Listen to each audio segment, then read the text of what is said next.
they come and confiscate it. Trust me, it's not a conversation that you want to have. So please, take a moment to silence your phones and put them away for the next 20 minutes. Your future selves will thank you.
For those of you that don't know me, my name is Trent, and I first met Kyle when we were master's roommates in college.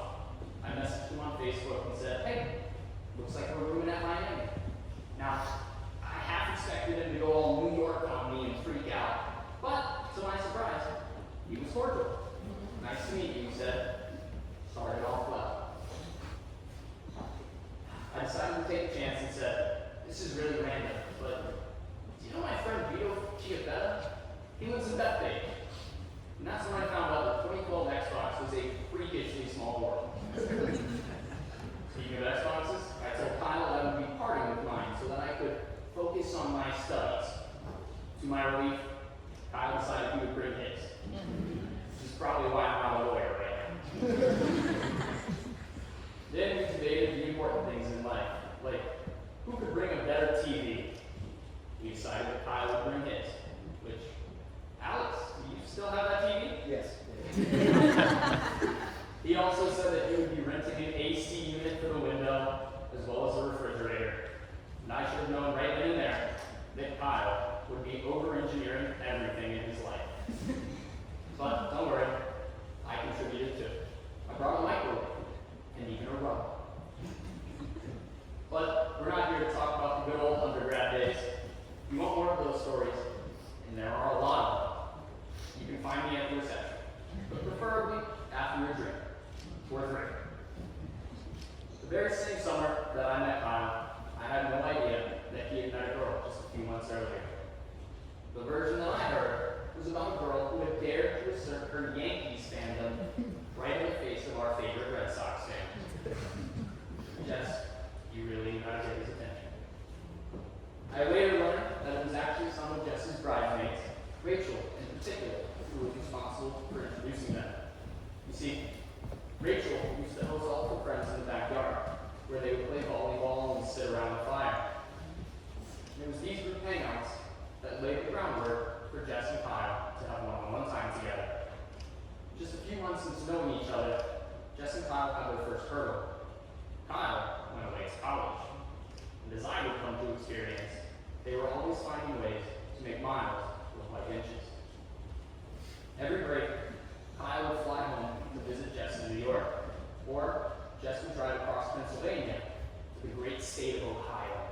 And he'd casually let me know when she was on her way, and then suddenly I'd be sleeping on somebody's couch. They stole every moment they lived together, from joint workouts, trying new restaurants, or just watching TV on the couch.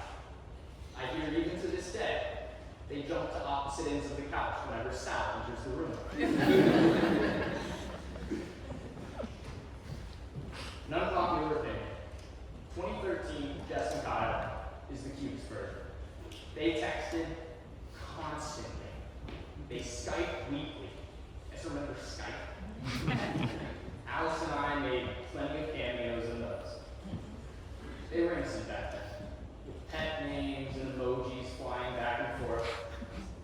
But I knew that Kyle truly loved Jess when he chose to spend each of his spring breaks in balmy Loretto, Pennsylvania.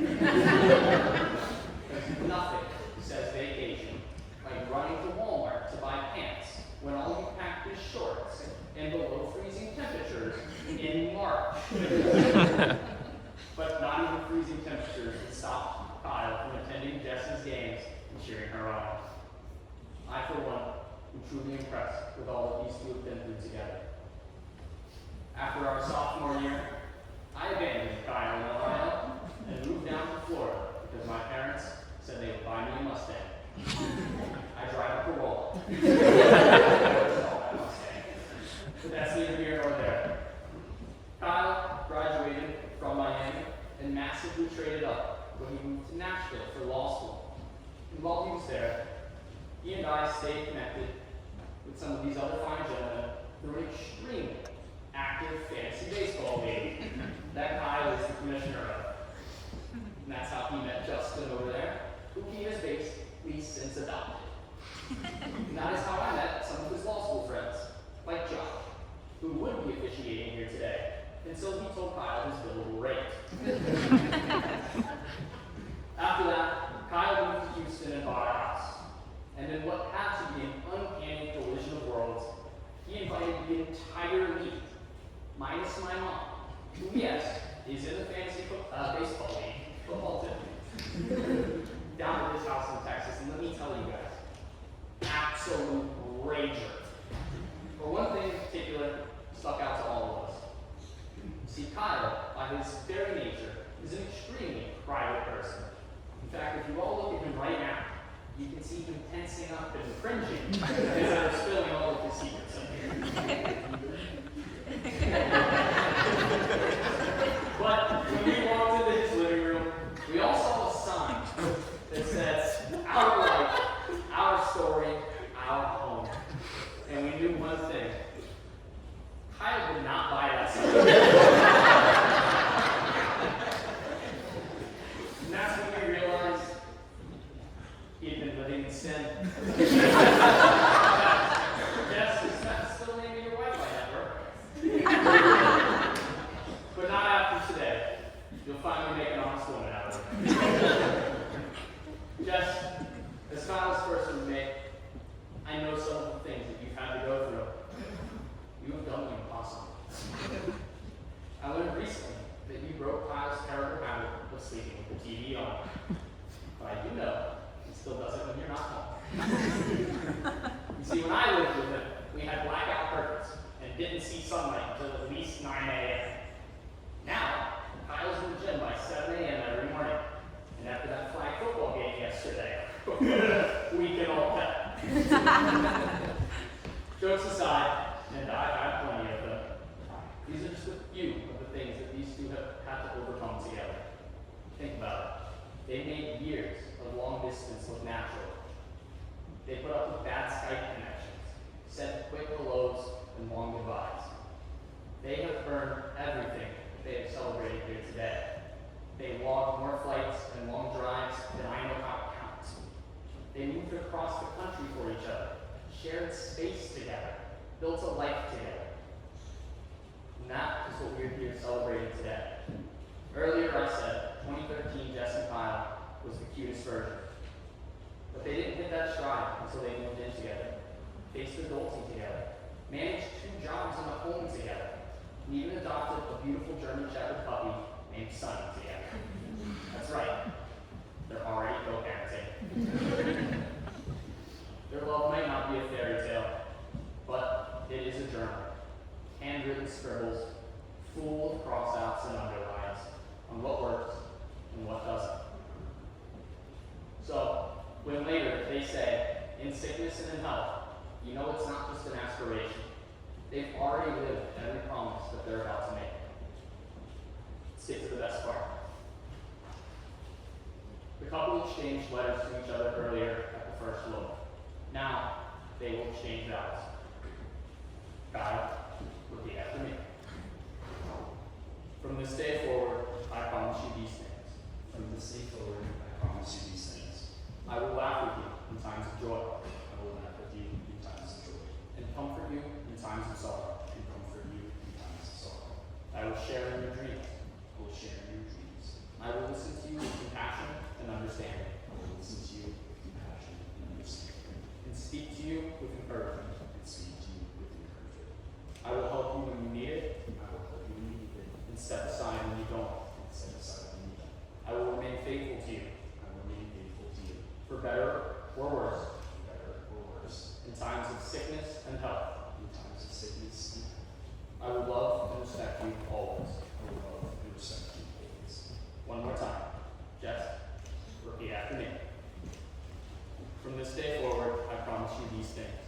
From this day forward, I promise you these things. I will laugh with you in times of joy, I will laugh with you in times of joy, and comfort you in times of sorrow. and comfort you in times of sorrow. I will share in your dreams. I will share in your dreams. I will listen to you with compassion and understanding, I will listen to you with compassion and understanding, and speak to you with encouragement. and speak to you with encouragement. I will help you when you need it, I will help you when you need it, and step aside when you don't. step aside when you don't. I will remain faithful to you, I will remain faithful to you, for better or worse, for better or worse, in times of sickness and health. in times of sickness and health. I will love and respect you always. I will love and respect you always. King, the rings.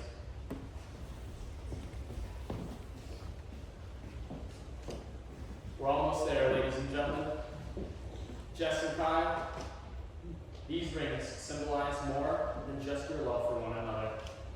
They symbolize your unending connection, the one that has traveled across state lines and through every chapter of your story. And that is what has brought all of these wonderful people here together to celebrate your marriage. Now, Kyle, please place the ring on Jess's finger and repeat after me.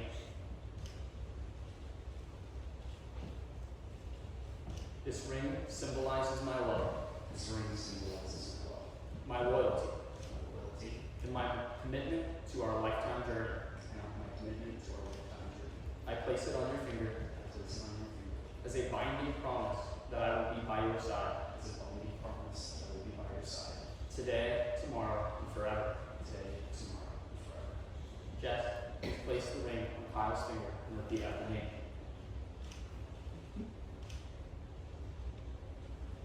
This ring symbolizes my love, This ring symbolizes my love, my loyalty, my loyalty, and my commitment to our lifetime journey. and my commitment to our lifetime journey. I place it on your finger I place it on your finger as a binding promise that I will always be by your side as a binding promise that I will always be by your side. today, tomorrow, and forever. Today, tomorrow, Family and friends, on behalf of the couple, I'd like to thank you all for joining us here today. Many of you have traveled a long way to be part of this moment, and it means the world to them. And now, it is the time that you have all been waiting so patiently for. By the power vested in me by the state of Texas, I now pronounce you husband and wife. Go ahead and kiss.